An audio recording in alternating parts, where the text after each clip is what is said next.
കുഞ്ഞിച്ചു മിന്നസാൻ welcome back to another video. ഞാൻ നിങ്ങളുടെ സ്വന്തം എക്സ്ട്രാ കോമിക്. സോ നമ്മളിന്ന് നോക്കാൻ പോകുന്നത് ദി ബിഗിനിങ് ഓഫ് ദി ഇന്ത്യൻ്റെ season 3 episode 12 Malayalam manhwa explanation ആണ് ഗൈസ്. നിങ്ങൾ ഈ വീഡിയോ ആദ്യമായിട്ടാണ് കാണുന്നെങ്കിൽ ഇതിനു മുമ്പിട്ട് എല്ലാ വീഡിയോസും കണ്ടെന്ന് എന്തായാലും ഉറപ്പുവരുത്തണം, അല്ലെങ്കിൽ നിങ്ങൾക്ക് ഒന്നും തന്നെ മനസ്സിലാവുന്നതല്ല. പിന്നെ ഈ വീഡിയോ സ്ഥിരമായിട്ട് കണ്ടിട്ട് ഇപ്പോഴും ലൈക്ക് ചെയ്തേം സബ്സ്ക്രൈബ് ചെയ്തേം ഏതെങ്കിലും കൂട്ടുകാരുണ്ടെങ്കിൽ ഇപ്പം തന്നെ ലൈക്ക് ചെയ്യാനും സബ്സ്ക്രൈബ് ചെയ്യാനും മറക്കണ്ട. അങ്ങനെ ഈ എപ്പിസോഡ് തുടങ്ങുന്ന നേരത്ത് തന്നെ ഫോളോ ചെയ്ത ആ കൂട്ടത്തിൽ ഒരാൾ പറയുന്നുണ്ട്, അല്ലടാ നീ സേഫായിട്ട് നിന്റെ റൂമിലേക്ക് എത്തുന്നുണ്ടെന്ന് നോക്കാനാണ് ഞങ്ങൾ വന്നത്. നിനക്കറിഞ്ഞൂടെ ഈ സൈറസ് അക്കാഡമി എന്ന് പറയുന്നത് കുറച്ച് ഡേഞ്ചറസ് ആയിട്ടുള്ള ഒരു പ്ലേസ് ആണ്. ആ സമയത്ത് ആർത്തർ ചോദിക്കുന്നുണ്ട്, അത് ശരിയാ, വെറുതെ അല്ല അന്ന് എൻ്റെ പാൻറ് ഊരിപ്പോയത്. ഇത് കേട്ടപ്പോൾ അവൻ പറയും ചെയ്യും, ഡാ നിന്നെ കളിയാക്കോണ. പെട്ടെന്ന് ലൂക്കസ് വന്ന് അവനെ വലിച്ചു നേരെ താഴത്തേക്ക് ഇടുന്നുണ്ട്. എന്നിട്ട് പറയും ചെയ്യും, നിർത്ത്, നീ എന്നെ വിചാരിച്ച് ഞാനെല്ലാം മറന്നു കളയുമെന്ന. അന്നാ ഡ്യൂവലിൻ്റെ ഇടക്ക് നീ നിന്റെ വാലും മടക്കി ഓടിയത് എനിക്ക് നന്നായിട്ട് ഓർമ്മയുണ്ട്. പറ നീ അതെങ്ങനെയാണ് ചെയ്തത്? ഓ അതോ എടാ, അത് ആ ഗ്രൗണ്ടിൽ ചെറിയൊരു ഹോൾ ഉണ്ടായിരുന്നു. ഹോളിനെ പറ്റിയല്ല ഞാൻ ചോദിച്ചത്. ഞാൻ ചോദിച്ചത് നീ എങ്ങനെയാണ് എൻ്റെ ഇൻഫർണോ കേജിൽ നിന്ന് പുറത്ത് വന്നതെന്നാണ്. അതും പോരഞ്ഞിട്ട് ഒരു സെക്കൻഡോട് നീ ആ എൽഫ് പ്രിൻസസിനെ പോയി രക്ഷിക്കുകയും ചെയ്തു. അതെങ്ങനെയാന്ന് മര്യാദക്ക് പറയാൻ നോക്ക്. ഈ ടൈമിൽ ആർത്തർ അവൻ്റെ കൈ പിടിച്ച് മാറ്റിയിട്ട് പറയും ചെയ്യും, ആദ്യം തന്നെ ഇങ്ങനെയല്ല ഒരാളോട് ചോദ്യം ചോദിക്കേണ്ടത്. രണ്ടാമത്തെ കാര്യം, ഞാനെന്തിനാടാ നിന്നോട് പറയുന്നത്? എനിക്കറിയാമായിരുന്നു നീ ഒരു ആർട്ടിഫാക്ട് യൂസ് ചെയ്തല്ലേ. അല്ലെങ്കിലും നിന്നെപ്പോലെ ഒരുത്തൻ ഇതൊക്കെ ചെയ്യാൻ നേരത്ത് അതൊരു ആർട്ടിഫാക്ട് കൊണ്ടാണെന്ന് ഞാൻ വിചാരിക്കണമായിരുന്നു. എനിക്ക് തോന്നുന്നു ആ പെണ്ണില്ലേ, ആ എൽഫ് പ്രിൻസസ്, അവളായിരിക്കുമല്ലേ നിനക്കിത് കൊണ്ട് തന്നിട്ടുള്ളത്. ഇവനൊരിക്കലും പഠിക്കുന്നതല്ല. പെട്ടെന്ന് ആ കൂട്ടത്തിൽ ഒരുത്തൻ കാറാൻ തുടങ്ങും. നീ ടെസ്സിയനെ മാത്രമല്ല, നീ കാതലിനെയും വശത്താക്കിയില്ലേ, നീ എന്തുവാടാ യൂസ് ചെയ്യുന്നത്? നിന്നെ കാണുമല്ല ഇതൊന്നുമില്ല, പക്ഷെ നീ എല്ലാവരോട്ടും ഫ്ലേർ ചെയ്യുന്നുണ്ട്. നീ എന്തൊക്കെ യൂസ് ചെയ്യുന്നില്ലേ, മര്യാദക്ക് പറ അത് എന്തുകൊണ്ട് ചെയ്യുന്നത്? ഈ ടൈമിൽ തന്നെ അവൻ ആകെപ്പാട് എന്തോ ഒരു ഭ്രാന്തമായ രീതിയിലാണ് സംസാരിക്കുന്നത്. ഈ ടൈമിൽ അവൻ്റെ കൂടെയുള്ളവൻ എൻ്റെ കൈ പിടിച്ചിട്ട് പറയുന്നുണ്ട്, എടാ നടങ്ങിയിരുന്നേ, നിന്റെ മാനൽ ലീക്കാവുന്നുണ്ട്, കയ്യറാ, നീയാടാ എന്നോട് പറയാൻ കേട്ട്, നീ എൻ്റെ നേരെ വെല്ലെന്ന് പറഞ്ഞിട്ട് അവൻ്റെ നേരെ അവൻ ചൂടാകുന്നുണ്ട്. ഇടാ മണ്ട, നീ എന്തെങ്കിലും കാണിച്ചു കഴിഞ്ഞാൽ നമ്മളെല്ലാവരും പ്രശ്നത്തിൽ പോയി ചാടും. ആ സമയത്ത് ലൂക്കസും പറയുന്നുണ്ട്, വേണ്ട അവനെ വിട്ടേക്ക്. ആ ടൈമിലും പറയുന്നുണ്ട്, പ്രിൻസസ് കാത്തലിനി നിന്നെക്കാളും ഡിസർവിങ് ആയുള്ള കുറേ പേരുണ്ട്. എനിക്ക് തോന്നുന്നു എന്നെപ്പോലെ പ്യുവർ ബ്ലഡ് ആയുള്ള ഒരുത്തനായിരിക്കും അവൾക്ക് നല്ലത്, പക്ഷേ നീയല്ല, നീ എന്തായാലും കൊള്ളത്തില്ല. ആ സമയത്ത് ആർത്തർ പറയുന്നുണ്ട്, എടാ ഞാൻ പറയുന്നേക്ക്, എനിക്കെന്തായാലും അവളോട് ഒരു ഫീലിങ്സും ഇല്ല. അതുമാത്രമല്ല ഞാനിതുവരെ ആരെയും ഡിസീവ് ചെയ്തിട്ടില്ല. പിന്നെ നീ കള്ളമാണ് പറഞ്ഞത്. പ്രിൻസസ് കാതലിനെ എനിക്കറിയാമല്ലേ, അവൾ നിന്റെ പുറകെ നടക്കാൻ നേരത്ത് എനിക്കറിയാം അവൾ അന്നെടുത്ത് തന്ന ഹാങ്കർ ചീഫാണെങ്കിൽ എനിക്കറിയാം. എന്നിട്ട് ആ ഹാങ്കർ ചീഫൊക്കെ അവൻ വലിക്കാൻ തുടങ്ങും. അവനായിട്ട് ഭ്രാന്തമായ രീതിയിൽ അവൻ എന്തൊക്കെ വന്നുണ്ടായിരുന്നു. ഈ സമയത്ത് ലൂക്കസ് പറയുന്നുണ്ട്, ഇവന് ശരിക്കും വട്ടയല്ലേ, അവൾ എൻ്റെതാ, അവൾക്ക് വേണ്ടി ജനിച്ചത് ഞാനാണ്. ഈ സമയത്ത് സിൽവിയും പറയുന്നുണ്ട്, പപ്പ അവൻ എന്തോ ഒരു പ്രശ്നമുണ്ട്. ആ അതെനിക്ക് മനസ്സിലായി, അവൻ്റെ മാന ലീക്ക് ചെയ്യുന്നത് അത് കുറച്ച് നോർമലല്ല. ആ സമയത്ത് പറഞ്ഞു, അല്ല ഞാനൊന്ന് പറയട്ടെ, ഇപ്പം അവൾ നിൻ്റെയാണെന്നാണോ നീ പറയുന്നത്? അങ്ങനെയാണെന്നുണ്ടെങ്കിൽ നീ മരിക്കണമെന്ന് പറഞ്ഞിട്ട് ചാടി നമ്മുടെ ആർത്തറിനെ അറ്റാക്ക് ചെയ്യാനായിട്ട് വരും. ഈ സമയത്ത് ആർത്തർ ആലോചിക്കുന്നുണ്ട്, ഇവന് വല്ല വിഷമമുണ്ടോ? പെട്ടെന്നാണ് സിൽവിനെ നോക്കുന്നത്. സിൽവിയുടെ തൻ്റെ രൂപം പതുക്കെ ചേഞ്ച് ചെയ്യാനായിട്ട് തുടങ്ങി. അവൾ നന്നായിട്ട് ദേഷ്യപ്പെടുന്നുണ്ടായിരുന്നു. അവൻ പറയുന്നുണ്ട്, സിൽവി ഒന്ന് വെയിറ്റ് ചെയ്തെന്ന് പറഞ്ഞിട്ട് അവനായിട്ട് അത് ബ്ലോക്ക് ചെയ്ത് അത് നേരെ മറ്റൊരു സൈഡിൽ റീഡയറക്ട് ചെയ്ത് കളയും. അതായിട്ട് വളരെ പവർഫുള്ളായ ഒരു അറ്റാക്ക് തന്നെയായിരുന്നു. അവൻ്റെ കൈ അവിടെ പെട്ടുപോയി. ഈ സമയത്ത് അവൻ പറയുന്നുണ്ട്, നീയൊക്കെ എന്തുകൊണ്ട് ചെയ്യുന്നത്? ഡിസിപ്ലിനിങ് കമ്മിറ്റി ഉള്ള ഒരാളാണോ നീയൊക്കെ അറ്റാക്ക് ചെയ്യുന്നത്? എടാ ലൂക്കസ്, നമുക്ക് നിർത്താനോ? അതിന് നമ്മളൊന്നും ചെയ്തില്ലല്ലോ. ഇൻഫാക്ട് നമ്മളിത് കണ്ടിട്ട് നമ്മളും പേടിച്ച് നിൽക്കുവാണല്ലേ. കോപ്പ്, നീ പറയുന്നത് ഞാൻ വിശ്വസിക്കണമായിരിക്കുമല്ലേ? നീ തന്നെ നോക്ക്, ഞങ്ങളുടെ കയ്യിൽ മാജിക്കും ഇല്ല, വെപ്പൺസും ഇല്ല, ഞങ്ങളൊന്നും തന്നെ ചെയ്തില്ല. അപ്പോൾ പിന്നെ മാർക്കോസ് അവനെന്ത് പറ്റി? അവനെ കണ്ടിട്ട് എന്തോ പോലെ ഉണ്ടല്ലോ. അതെന്തായാലും എനിക്കറിഞ്ഞൂടാ. കാര്യം നീ ഒന്ന് ആലോചിച്ച് നോക്കിയേ, അടുത്ത ആഴ്ച അവനോട്ട് നിന്നൊരു ഡ്യൂവൽ വരുന്നുണ്ട്.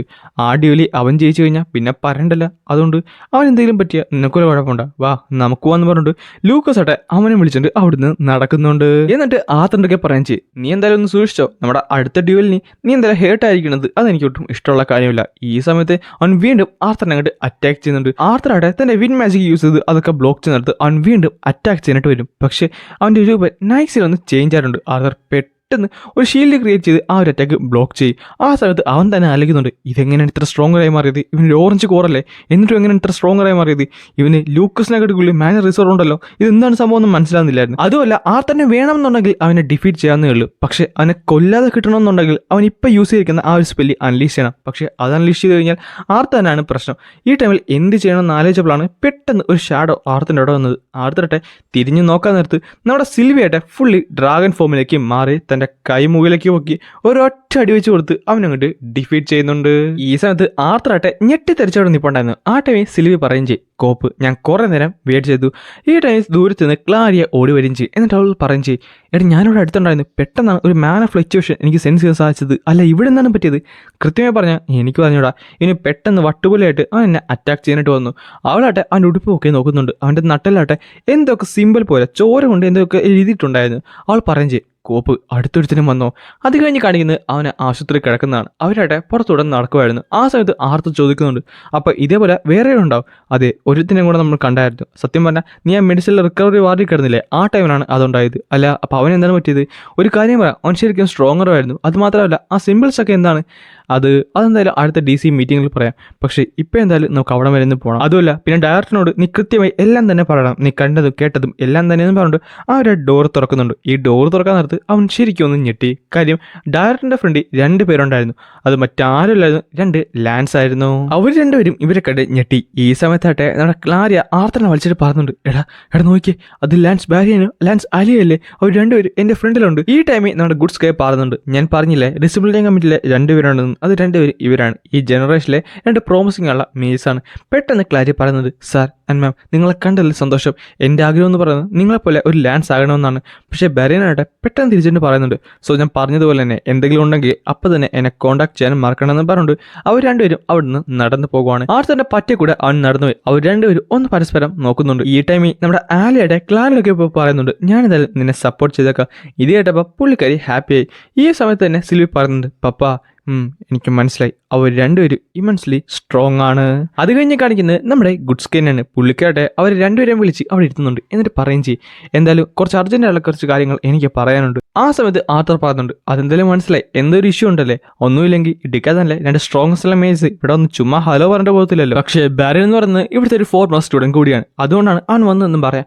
ഈ സമയത്ത് ക്ലാരി പറയുന്നുണ്ട്, പക്ഷെ ഞാൻ ഒരിക്കലും വിചാരിച്ചില്ല എനിക്ക് ഇവർ രണ്ടുപേരെ നേരിട്ടൊന്ന് കാണാൻ പോലും പറ്റുമെന്ന്.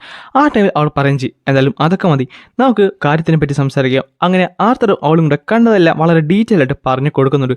ആ സമയത്ത് അവൾ പറയുന്നുണ്ട്, അപ്പോൾ നിങ്ങൾ പറഞ്ഞു വരുന്നത് അവൻ്റെ നട്ടലിൽ എന്തോ ഒരു സിമ്പിൾസ് ഒക്കെ ഉണ്ടായിരുന്നു, അതും ബ്ലഡിലല്ലേ? എനിക്ക് മനസ്സിലായി. ഈ ടൈമിൽ തന്നെ ഒരു കാര്യം ഉറപ്പായിരുന്നു, അവൾക്ക് എന്തോ ഒന്ന് അറിയാമായിരുന്നു. ഗ്ലോറിയ പറഞ്ഞതുപോലെ തന്നെ മാർക്കോസ് അല്ലായിരുന്നു ഇവിടുത്തെ ഫസ്റ്റ് ഇൻസിഡൻറ്റ്. പക്ഷേ അവൻ എന്തായാലും ലാസ്റ്റ് ആകുമെന്നും എനിക്ക് തോന്നുന്നില്ല. ഈ ടൈമിൽ തന്നെ അവൻ ചോദിക്കുന്നുണ്ട്, അല്ല മാർക്കോസിന് എന്താണ് പറ്റിയെന്ന്, അവൻ എന്താണ് സംഭവിച്ചതെന്ന് താങ്കൾക്ക് എന്തെങ്കിലും ഐഡിയ ഉണ്ടോ? സത്യം പറഞ്ഞാൽ ഇതുവരെ ഒരു ഐഡിയ ഇല്ല. ഇത് ആർട്ടിഫാക്ട് കൊണ്ടാണോ അല്ലോ മറ്റെന്തെങ്കിലും കൊണ്ടാണ് ഇതുവരെ അറിയാമല്ല. എന്തായാലും റിസർച്ചേഴ്സൊക്കെ ഇതിനെപ്പറ്റി തപ്പുന്നുണ്ട്, നമുക്ക് എന്തായാലും ഉടനെ തന്നെ അറിയാൻ പറ്റുമെന്ന് തോന്നുന്നു. ഈ സമയത്ത് തന്നെ അവൾ പറയുകയും ചെയ്യും, ക്ലാരിയ പെട്രോളിങ് കുറച്ചുകൂടി ശക്തമാക്കണം, അതേപോലെ DC-യിലേക്ക് കുറച്ചുകൂടെ സ്റ്റാഫ്സിനെ ഞാൻ സെറ്റാക്കി തരാം. അതെന്തായാലും മനസ്സിലായി. ആർത്തർ നീ എന്തായാലും ഇവരെ സഹായിക്കാൻ മറക്കണ്ട, നമുക്ക് എന്തായാലും DC ഓഫീസിനെ ഇപ്പോഴാണ് ഏറ്റവും കൂടുതൽ ആവശ്യം. അത് കഴിയുന്നിടത്ത് അവർ രണ്ടുപേരും അവിടുന്ന് പോകുന്നു. ഈ ടൈമിൽ പെട്ടെന്ന് പുള്ളിക്കാരുടെ ആ ഒരു ബോണ്ട് ഉണ്ടല്ലോ, അത് പെട്ടെന്ന് വന്നിരുന്നിട്ട് പറയും ചെയ്യും, ഞാനൊന്ന് ചോദിക്കട്ടെ, ഈ പിള്ളേരൊക്കെ ഇതിൻ്റെ അകത്ത് ഇൻവോൾവ് ആക്കണോ? ആ സമയത്ത് പുള്ളിക്കാരെ പറയും ചെയ്യും, എനിക്കറിഞ്ഞൂടാ, ഒരു വേസ്റ്റ് കേസ് സിനോറിയോ ആണെങ്കിൽ നമ്മൾ അതും ചെയ്തു വെക്കണമല്ലോ. പക്ഷേ എനിക്ക് മനസ്സിലായത് അവരെന്തിനാണ് ഓൾറെഡി മൂവ് ചെയ്യാൻ തുടങ്ങിയതാണ്, ഇത് കുറച്ച് നേരത്തെ ആയി പോയില്ലേ? അങ്ങനെ ക്ലാരി ആർത്തറിന്റെ ആറ്റ പറഞ്ഞിട്ട് അവർ രണ്ടുപേരും 2 സൈഡിലേക്ക് നടക്കുന്നുണ്ട്. ഈ സമയത്താണ് ആർത്തർ നമ്മുടെ ബാരിയനെ കാണുന്നത്. പെട്ടെന്ന് അവൻ ഒളിഞ്ഞു നോക്കുന്നുണ്ട്. അവനാട്ടെ നമ്മുടെ ലൂക്കസിനെ എന്തോ പറഞ്ഞിരിക്കുകയായിരുന്നു. ലൂക്കസോട്ടെ തലയും കൊഞ്ച് നിൽക്കുവാണ്. ഈ സമയത്ത് അവൻ പറയുന്നുണ്ട്, സോ കാസ്പിയൻ പറഞ്ഞത് ശരിയാണ്, ഇവനുള്ളത്തരം കാലം എനിക്ക് ലൂക്കസിനെ ഒന്നും തന്നെ ചെയ്യാൻ സാധിക്കത്തില്ല. എന്തായാലും ഇപ്പോഴത്തേക്ക് മാത്രമെന്ന് പറയുമ്പോൾ പെട്ടെന്ന് സിവിന്ന് ഓണായി. ആ സമയത്ത് തന്നെ ആർത്തൻ്റെ കഴുത്തിലേക്ക് ഒരു അറ്റാക്ക് വന്നിരുന്നു. എന്നിട്ട് പറയും ചെയ്യും, നീ എന്തായാലും ഒരു ലാൻസിന് നേരെ ഇത്ര ബ്ലഡ് ടെസ്റ്റ് കൊടുക്കുന്നത് അതത്ര നല്ലതായ ഒരു കാര്യമല്ല കേട്ടോ. അതുമല്ല നിന്റെ ഡയമെൻഷൻ റിങ്ങിൻ്റെ അകത്ത് ഈ സോഡ് വെച്ചാൽ ഏറ്റവും വലിയ ഡ്രോബാക്ക് എന്ന് പറയുന്നത് നിനക്ക് ആവശ്യമുള്ളപ്പോൾ അത് നിനക്ക് യൂസ് ചെയ്യാൻ പറ്റത്തില്ല എന്നാണ്. ആ ടൈം ആണ് പറഞ്ഞ് അതൊരു മിസ്അണ്ടർസ്റ്റാൻഡിങ് മാത്രമാണ്, എനിക്ക് എന്തായാലും ലാൻസ് ബാരിയർ എന്നോട് ഒരു കുഴപ്പം തന്നെ ഇല്ല. ഒന്നുമില്ലെങ്കിൽ ഞാൻ ആദ്യമായിട്ടാണ് അവനെ കാണുന്നത്. പക്ഷെ പ്രഷർ അത് കണ്ടിട്ട് എനിക്ക് അങ്ങനെ തോന്നിയില്ലല്ലോ. എന്തായാലും കുഴപ്പമൊന്നുമില്ല, നിനക്കെന്തായാലും അവനിപ്പോൾ ഒന്നും തൊടാൻ പോലും പറ്റത്തില്ല. അപ്പോൾ ലാൻസ് ബാരിയൻ അത്രയും സ്ട്രോങ്ങനാണോ? പിന്നെ അല്ലാതെ അങ്ങനെയാണല്ലേ. അപ്പോൾ നീ എന്ത് മാത്രം സ്ട്രോങ്ങറാണ്? ഞാൻ ഏകദേശം ഇത്രയും നല്ല അടിപൊളി സെൻസ് ഓഫ് ഹ്യൂമർ. നീ ചിരിച്ചില്ലെങ്കിൽ ഞാനൊരു കാര്യം പറയാം, ഞങ്ങളുടെ കൂട്ടത്തിൽ ഞാനാണ് ഏറ്റവും വീക്കസ്റ്റ് ആയിട്ടുള്ള ലാൻസ്. പിന്നെ ഞങ്ങളുടെ ഡിഫറൻസും അത് വളരെ കൂടുതലാണ്. ആ സമയത്ത് ആർത്തർ പറയുന്നുണ്ട്, ഓ അങ്ങനെയാണോ, അത് കുഴപ്പമൊന്നുമില്ല. പക്ഷേ പാരിന് എന്തായാലും സ്ട്രോങ്ങസ്റ്റ് ആണ്. പക്ഷേ എൻ്റെ പെർസെപ്ഷനും എൻ്റെ ബുദ്ധിയുടെ അടുത്ത് അവൻ വരത്തില്ല. അതെന്തായാലും ശരിയാണ്. എനിക്ക് അവളെ സെൻസ് ചെയ്യാൻ പറ്റുന്നതിന് മുമ്പ് തന്നെ അവൾ ഓൾറെഡി എന്നെ സെൻസ് ചെയ്ത് കഴിഞ്ഞിരുന്നു. ആ സമയത്ത് അവൾ പറയുന്നുണ്ട്, എനിക്ക് തോന്നുന്നു ബാരിൻ സംസാരിച്ച് കഴിഞ്ഞു. എന്തായാലും നിന്നെ കണ്ടതിൽ സന്തോഷം, നമുക്ക് ഭാഗ്യമുണ്ടെങ്കിൽ ഇനിയും കണ്ടുമുട്ടാൻ കേട്ടോ.